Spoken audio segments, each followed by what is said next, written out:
বিক্রমপুর মুন্সিগঞ্জ বানরি বিদুয়াই সরকারি প্রাথমিক বিদ্যালয় দিয়ে গল্পের শুরু।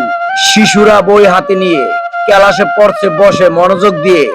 বিদ্যালয়ের আঙিনায় খেলার মাঠে ভরপুর হাসির কোলাহল। বিদ্যালয়ের পাশে ছোট্ট গ্রামটি, শান্ত নিরিবিলি পরিবেশ।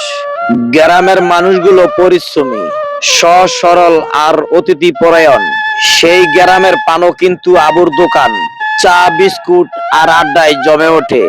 গ্রামের আঙ্গিনা, খাল পার দিয়ে হাঁটলে দেখা মেলে সবুজ গাছগাছালি, জল পাখির ডাক আর নৌকায় পাল ভেসে বেড়ায় নদীর স্রোতে। খাল পারাপার হওয়ার ব্যবস্থা এই নৌকাটি। উত্তর পাশে অবস্থিত করিতলা বাজার।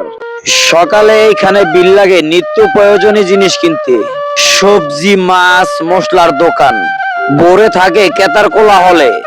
আবুর দোকানে চা চক্র জমে ওঠে বাজারের পাশে, গ্রামীণ জীবনে মিস স্পন্দনে। এই বাজারকে ঘিরে মানুষের হাসি ও দরদাম, আলাপ আর সম্পর্ক মিশে আছে এখানে। বিদ্যালয়, খালপার আর করিতলা বাজার মিলে ঘরে উঠেছে এক জীবন্ত ছবির মতন সমাজ।